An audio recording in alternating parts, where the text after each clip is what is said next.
الرحمن الرحیم۔ آج ہم پڑھیں گے سورۃ بقرہ کی آیت نمبر 1 سے 4 تک کی تفسیر۔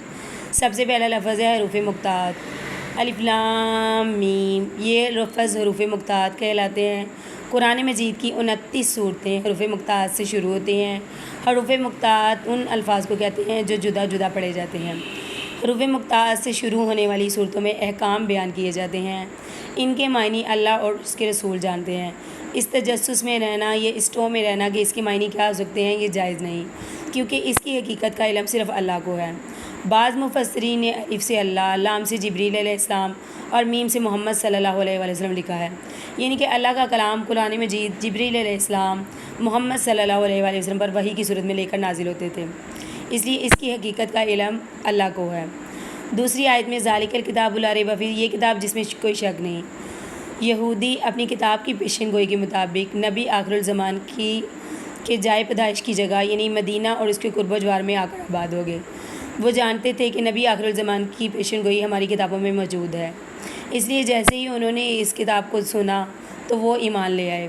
لیکن وہ یہودی پیشوا جنہوں نے دنیاوی لالچ کے تحت اپنی کتابوں کی آیتوں کو بدل ڈالا، اس میں رد و بدل کیا، وہ اس ایمان سے محروم ہے۔ تیسرا ہے لا ریب فیہ ھدی للمتقین۔ ھدی للمتقین کے معنی ڈرنا یا بچنا کے ہیں۔ یہ کتاب اللہ سے ڈرنے والوں کے لیے مشرع ہدایت ہے، اور اس سے فائدہ وہی اٹھا سکتے ہیں جن کے دلوں میں اللہ کا خوف موجود ہے۔ بعض مفسرین نے ھدی للمتقین کی تشریح یہ کی ہے کہ اپنے نفس کو ان چیزوں سے بچانا جو آخرت کے لحاظ سے بہت زیادہ نقصان دہ ہوں۔ اب چیزیں چاہے آپ کا عقیدہ ہو، آپ کے اعمال ہوں، آپ کے اقوال ہوں۔ اپنے آپ کو صغیرہ اور کبیرہ گناہوں سے بچانا، اپنے آپ کو کفر و شرک سے بچانا، یہ سب تقویٰ میں شامل ہے، اور اپنے آپ کو حرام چیزوں سے بچانا، یہ بھی تقویٰ میں شامل ہے۔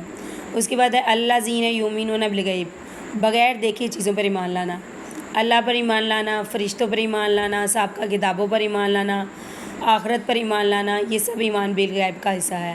پیارے نبی کی کہی ہوئی باتوں کی تصدیق کرنا، ان کو سچے دل سے ماننا، یہ سب ایمان بالغیب ہے۔ ایک شخص جب حالت نزاع میں ہو اور وہ اپنے سامنے ملائکہ اور اپنے اعمال کو اور حشر نشر کو دیکھ لے تو وہ اس وقت کہے کہ میں ایمان لے آیا، تو یہ ایمان نہیں۔ ایمان بالغیب کو جو ہے ایمان میں بہت زیادہ اہمیت حاصل ہے، کیونکہ اس کے بغیر ہمارا ایمان کامل نہیں۔ اللہ کو بغیر دیکھے ماننا کہ اللہ ہمارا رب ہے، انبیاء کی باتوں کو ماننا، ان کی کتابوں پر ایمان لانا، ان کتابوں میں کہے گئے احکامات کو ماننا، یہ سب ایمان بالغیب کا حصہ ہے۔ پیارے نبی صلی اللہ علیہ وآلہ وسلم نے اس شخص کو بشارت دی ہے جو ان پر بغیر دیکھے ایمان لائے۔ اس کے بعد وہ یقیمون الصلاۃ، نماز قائم کرنا، نماز کو اس کی تمام فرائض اور سنت کے ساتھ خشوع و خضوع کے ساتھ ادا کرنا۔ نماز اسلام کا اہم رکن ہے، اس کی بہت زیادہ اہمیت ہے۔ پیارے نبی صلی اللہ علیہ وآلہ وسلم نے نماز کو آنکھوں کی ٹھنڈک قرار دیا۔ پیارے نبی صلی اللہ علیہ وآلہ وسلم نے دنیا سے رخصت عنایت فرماتے وقت نماز کے بارے میں وصیت فرمائی۔ پیارے نبی صلی اللہ علیہ وآلہ وسلم نے فرمایا نماز کو لازم جانو، اور پیارے نبی صلی اللہ علیہ وسلم نے ایک جگہ پر نماز نہ پڑھنے والوں کو ایمان سے بے دخل قرار دیا۔ وَمِمَّا رَزَقْنَاهُمْ يُنْفِقُونَ، رزق، اس کے معنی اس رزق لفظ کے بڑے وسیع معنی ہیں۔ اس میں اولاد، دولت، قوت و صحت اور علم و ہنر، عقل و حکمت سب شامل ہیں۔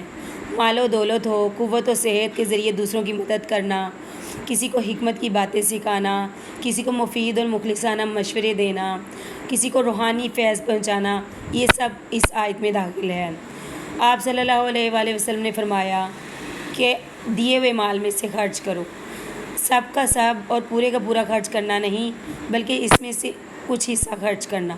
اب جہاں تک مال کے خرچ کرنے کا تعلق ہے، کہ اللہ کی راہ میں اللہ کے لیے خرچ کرنے میں 7 قسمیں ہیں، جیسے زکوٰۃ ادا کرنا، خواہ وہ سونا یا چاندی ہو یا حد نصاب ہو، اور یا مویشی ہوں یا مال تجارت ہو، صدقہ فطر ادا کرنا جو کہ شرعاً واجب ہے، خیرات و صدقات کرنا جیسے فقیروں اور مسکینوں کو دینا، اور اوقاف اللہ پر خرچ کرنا جیسے مسجد بنا دینا، مدرسوں کا بنانا، ان کو قائم رکھنا، ان کے متعلقات پر خرچ کرنا، کنواں رفع عامہ کے لیے کھدوانا، کوئی مہمان خانہ بنا دینا، مصارف حج خواہ اپنے واسطے آپ خرچ کریں یا دوسرے کے واسطے، مصارف جہاد جہاد کے لیے خرچ کرنا، اور نفقہ عیال اور نفقہ زوجہ پر خرچ کرنا۔ اس کے بعد وبالآخر والذین یؤمنون بما انزل الیک وما انزل من قبلک، یہ آیت ختم نبوت پر دلیل کرتی ہے، یعنی کہ پیارے نبی صلی اللہ علیہ وآلہ وسلم کے بعد نہ کسی نبی کی ضرورت ہے اور نہ ہی کسی وحی کی۔ قرآن رہتی دنیا تک تمام عالم کے لیے سرچشمہ ہدایت ہے، اس لیے اس پر مکمل ایمان ہونا اور یہ یقین رکھنا کہ پیارے نبی کے بعد نہ کوئی نبی آئے گا اور نہ ہی کوئی وحی، لیکن ان کتابوں پر ایمان لانا جو آپ صلی اللہ علیہ وآلہ وسلم سے پہلے نازل ہو چکی ہیں ان پر ہمارا مکمل یقین ہے، لیکن ان کتابوں کو بعض لوگوں نے بدل ڈالا ہے اور ان کی شریعت اور ان کے احکام کو بدل چکے ہیں، اس لیے قرآن کے آنے کے بعد ان کی شریعت اور ان کا جو ہے ایمان تو ہوگا لیکن ان پر عمل کرنا لازم نہیں، اس لیے کیونکہ ان میں بہت زیادہ رد و بدل ہو چکا ہے۔ وبالآخرات ہم یوقنون، اوپر دی گئی باتوں میں سے سب سے اہم بات وبالآخرات ہم یوقنون، یعنی کہ آخرت پر ایمان لانا۔ اگر کوئی شخص آخرت پر ایمان نہیں رکھتا تو وہ ان میں سے کسی چیز پر بھی ایمان نہیں رکھتا۔ اللہ پر ایمان، کتابوں پر ایمان، نماز کا قائم کرنا، اللہ کے دیے ہوئے مال میں سے خرچ کرنا، کتابوں پر ایمان رکھنا، یہ سب آخرت سے جڑی ہوئی نشانیاں ہیں۔ جو شخص حساب کتاب، حشر نشر، قبر میں ہونے والے سوالوں جواب پر یقین نہیں رکھتا وہ شخص ایمان کے دائرے میں نہیں، اس لیے آخرت پر یقین رکھنا ان تمام ایمانی صفات کا مرکز ہے۔